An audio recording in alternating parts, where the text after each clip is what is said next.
Hi, and welcome to the Business Spotlight series. I'm Martin Baillie, and joining us today is Daryl Doblados, founder and CEO of How To Video Solutions. Hi, Daryl. How are you? Hey, Martin. All good, thank you. How are you?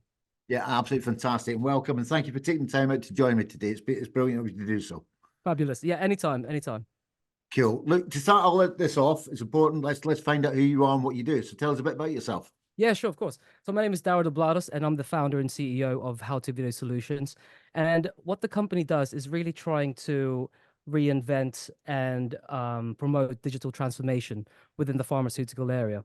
And the reason why I call it digital transformation is we basically transform instructions and documents and turn them into bite-sized videos, which is something that's not quite prevalent yet in the space. Right. So the majority of the pharmaceutical companies are still very old school in the way they operate. And I can testify to this because I've been in the industry for 12 years now, and I haven't seen any drastic improvements and changes in the way of operations. Right. So all the doctors and nurses still essentially reads on long text-based instructions. And so there's a lot of challenges in that. There's a lot of miscommunications and misunderstandings that can come about with just looking at text-based instructions. And so they've gathered data from various amounts of surveys from doctors and nurses and understood that what they're looking for is really an innovative solution, right, to address the issue of deciphering complex instructions and make it easier and make it modern. And so, yeah, that's really the premise of the business is we transform documents into bite-sized study-specific videos for clinical trials. Yeah. Okay, great. And so, I mean, interesting because that then comes back from your background because your background is in healthcare, isn't it? Yeah, that's right. Yeah, that's right. Yeah, so actually, yeah, I've been in the industry now for 12 years, and prior to that, I studied nursing. Right? So I was a general nurse, but then I quickly moved away from the NHS and went private, and that's when I kind of fell in love with research in a way, and it kind of it's essentially part of my exploration and my foundation of as a seeker, right? So I like to I'm open to learning new things, very open to understanding new ways of doing things, and yeah, research really had held a close connection with research since I was relatively quite young, especially after finishing nursing. So yeah, that's why I went straight into research, and here I am today. Okay, great. I mean, it's interesting. Your business has been up and running for just about a year now, isn't it? Yeah, it's relatively new. Yeah, so just 1 year relatively so far. Yeah, been trading for yeah. about. So what was your biggest motivation? Why did you take the leap from nursing into being into business? It's really a matter of I saw an opportunity and I saw a gap in the market, but at the same time I wanted to work for myself, if you know what I mean. Yeah. So and that's the thing that I've learned, and this is probably something that can benefit the other listeners as well, is once you find a specific niche and a problem that you can fix, then there shouldn't be anything stopping you from pursuing it. And I can testify to that, with a lot of startups, there's challenges with in terms of financials or maybe planning things. But I think if you're really committed and passionate about something and there's a problem to fix that that a solution that you may be able to offer can make a big difference, then go for it. And that's essentially what I did. So and then time is of the essence, and most like the way that the world's operating right now, you really have to just step up and get on it. Yeah. No, but you're right. I mean, at the end of No, the day, people will only invest in things or buy things if it's going to solve a a issue, problem. a problem, Yeah, or a challenge for them essentially. that's right. That's So, right. so you're right. If you know that problem you're fixing, it's very easy to communicate with them, isn't it? That's right. That's right. And I think Yeah. that's the next point is about creating that narrative. And Okay. one of the resistance in the pharmaceutical industry, or the one of the main barriers, is resistance to change. Right? There's a lot of these. I'm not going to be quite disrespectful, Daryl, but Daryl, like, Daryl, yeah, that's not just the pharmaceutical industry. That's worldwide. There's a it's resistance. worldwide, yeah, but it's very prevalent and common in this the pharma space. But yeah, absolutely right, Martin. It happens everywhere. but especially all the, I call it the old geezers, What, in the what should you pharma. say now, Daryl? No, you're quite young as well, Martin. It's all right. But yeah, so the foundation and the history of pharma is very prevalent on sticking to something that they already know, right? Yeah. But gradually, digital transformation is slowly being adapted in the space. And now I'm really looking to disrupt that market because at the moment there is no business like what we're doing. Yeah. Now, granted, there may be some bigger companies that might be doing this in-house. You know, they may have a video editing team or something that might be doing something similar, but only for their specific small projects, but nothing global yet, right? Because let me tell you the stats. There's currently 400,000 active clinical trials out there globally, and about 98% of them are using just text-based instructions. You know, they're looking at a lab manual or an instructional manual to kind of get assessments. But considering that, you know, platforms like YouTube or social media platforms, video is such a big thing nowadays, you know, especially the bite-sized ones, the really quick ones, like 10-second or 20-second ones. And then it's really capitalizing on that momentum of video transformation, but then adapting that into the space. Yeah, I get it. I mean, if you look Yeah, at this day and age, a lot of it's training videos that people are saying yeah, it's not narrative, and it's not text. And interesting, if you look at the types of learning styles out there, visual, kinesthetic, audio, most people are, not that's a generalization, but a lot of people sit in the visual and the kinesthetic space mm, and not such an auditory space. So, but right. if you can visualize it with auditory, then they take it on board, which Absolutely. works in video. So what obviously you've been going a year. What were the initial challenges that you faced in setting the business up, and what do you do to overcome them? Really?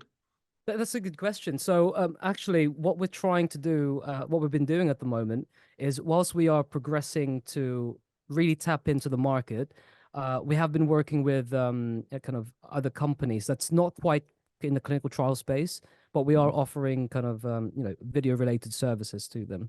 So, in the initial first year, whilst we're really actively promoting the business to our main target audience, we are working with other medical professionals like doctors and consultants, Right. mainly helping with the YouTube content creation in the channels, and also for anything healthcare related. Then we're helping some companies with with social media optimizations. But really, the end goal is to tap into that clinical trial space.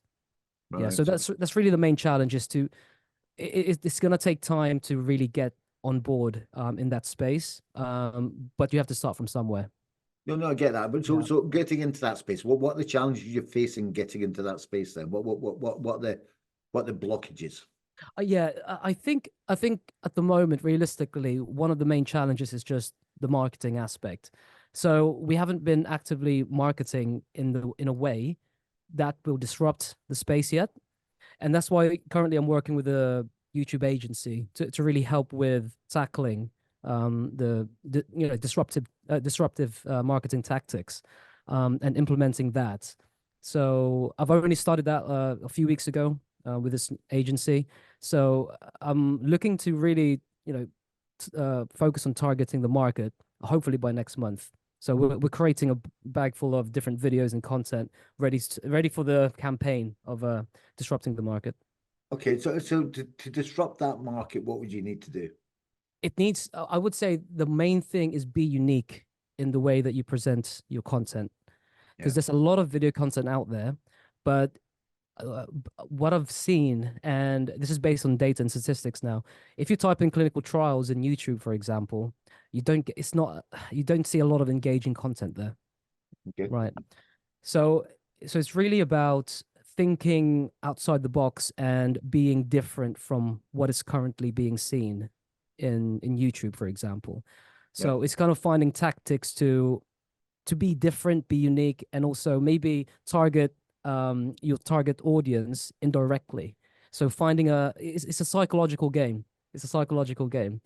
Yeah. But it's a matter of really finding a right tactic and be different. That's the thing. Be different. But call me a sort of, taking a simple view on this possibly. But if you know what the problem is Yeah. solved and you know how you can solve it, I mean, your disruptive tactics, are they around expressing that to the marketplace, or is it just disruptive in terms of showing them ways that you can do the content that would be unique for them?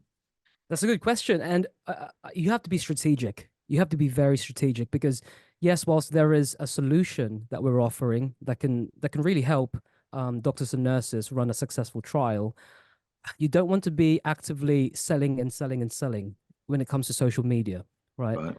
So Yeah. you have to be tactical in terms of, okay, especially when it comes to promotion, because you can just keep on selling and selling, but then it doesn't have the same impact as maybe more of an emotional connection to or creating an emotional connection with the content that you're creating. Right. Yes. So yeah, I'm working with this agency right now where we will be creating at least one VSL. So a VSL stands for video sales lead. So yeah, so I'm thinking of that will be creating a YouTube channel dedicated for this business, but there will be one VSL, right? And that will be really specific on the services that we have, but then the rest of the content will be completely different. It's going to be a bit more broad, a bit more lighthearted, and it will kind of approach different topics, but then it still leads back to the overall foundation that, okay, this is the service that we're actually offering, and this is how we can help you. So Okay. that's one tactic that we're doing, and Yeah. it's still in the implementation phase. But hopefully next month we'll be ready to go. Okay. Okay. So look, if you, I mean, it's only been a year, so I'm not asking you to reflect too far back. Yeah, But if you were looking back, what's the one thing that you wish you had known before you started the business? I think one thing, yeah, I would say that one thing that I would tell my past self would be, that's a good question actually, because I think for me, every day is a learning curve, and Mm. every day you're learning, you're growing, you're developing. And I think that's one thing that you can just, yeah, I would tell my old self is be open. Just be open to criticism, be open to feedback, be open to any negatives or positives. Just take everything on board and make an assessment as you progress through your business. Okay. So yeah. Don't take things personally is what you're essentially saying. Yeah, that's probably one thing. Yeah, don't take it Yeah. too So personally. being open enough to accept Yeah, that you're not going to get everything right, and exactly. actually there may be better ways of doing things, and by listening and opening your brain, you can take this information and improve what you're doing. Exactly. Yeah, essentially. Okay. So is that the advice that you give to aspiring entrepreneurs who face similar challenges? Or is there any other, would you advise them in a different way? Or would you say just be open? I think that's probably one of my main advice. And as I mentioned, if again the advice in finding a specific problem and Yeah. solving it, The and niche, yeah. then just going for it. Yeah, Okay. because otherwise there'll be other people that are thinking like you, and then they'll be they're gonna end up doing it, and then you're gonna miss out. Yeah, so they won't just be thinking about it, they'll go on and do it while you're thinking about it, Yeah, is what you say. exactly. You got to be one step ahead of the game. And Yeah. so far, I think I'm the only one so far because I haven't seen anyone because I've been actively Yeah. looking Yeah. at competitors, but I haven't seen anyone yet. So Okay. Okay. Yeah, but I mean, at the end of the day, you're right. If you believe enough in the product or service that you've got, and you believe there's a big enough problem and you know, space or desire for it, yeah, then you're absolutely right. Why wait? Get on and go for it. exactly, Yeah. exactly. Yeah. Yeah. What we got to lose? You might find out you're not right, but at the end of the day, you learn from that, don't you? Absolutely. And tell you what, if it doesn't work well, if it fails, then that's a learning curve, right? And then you could try again. You could try again. And that should, if you fail, that should not ever discourage you. That should not discourage anyone, you know. Yeah, you're right. No You're such right. thing. There's no such thing as failure. It's only No, learning. it's only learning. Exactly. Yeah, absolutely. 100%. Absolutely. So Yeah. look, I mean, you're starting your business up. Yeah, I'm assuming you're pretty much, just yourself at the moment. You got a couple of people working with you, or Yeah, it's mainly myself. So we have a couple of editors that will be part-time editors. yeah, But it's okay, mainly myself really driving the business. And actually one thing I recently formed a joint venture partnership with another business, yeah, and he's actually, yeah, so I'll actively plug him as well. But he's looking into decentralized trials. So his business is in decentralized trials, and together we're really focusing on not just the disruptive tactics, marketing tactics, but also having this joint operations in terms of the decentralized trial spot, Martin, is basically instead of patients or volunteers going into the hospitals or clinics, the doctors and nurses will actually go to the patients' homes instead and do the Ah, clinical trials there. got you. Right. Okay. Wow. Yeah, Okay. yeah, and it's something that's very prevalent, that's been common, starting to become more common in the States, but it's not active everywhere yet. So in the UK, there's very, very limited decentralized trials. So and it's a good thing. It's a good fit because if you have doctors and nurses that are going to be essentially going to people's home, they don't want to be carrying around like a bag full of equipment and everything, and then Oh, a whole load yeah. of instructions. But actually, if they can have already a phone with them or a tablet, quickly look at the instructions that needs to be collected, Yeah. quickly watch it, and then they've got everything. Yeah. No, Yeah, absolutely. yeah. Absolutely. So it So helps. to kind of, the sort of last question, I suppose, for me for today is, what's a good job look like in 3, 5 years' time? Where do you see the business for you in 3 to 5 years' time? I think in 3 to 5 years' time, providing that we continue with this trajectory of of the growth of the business, then I would say that we should be able to be within the European space first, Okay. really be active in Europe, because the technology that we're using is actually incorporating AI as well. So when it comes to all the voiceovers, that's all AI based, and I think that's why our services will be much more cost efficient and quicker than traditional animation or traditional video services because we utilize a lot of AI into our day-to-day work. Okay. Yeah. No, fantastic. So basically, you want to have conquered the European space within 5 years for Yeah, for, for your exactly. for your product. Yeah. Okay. Exactly. Great. I mean, a Yep. great goal to have. A great goal to have. Yep. Daryl, look, I've got to say, been fantastic talking to you. Really interesting space you're operating in, and I Yeah. wish you all the best in terms of breaking down the resistance to change and barriers you're going to have to get through to get your product under the That's under right. the noses of the right people. Um, and yeah, there's some fantastic content in there for our listeners. So once again, thank you very much for taking the time out and coming to join me today. Anytime. Thank you, Martin. Yep, you're most welcome. I'll speak to you again soon. Thank you. Cheers. Cheers.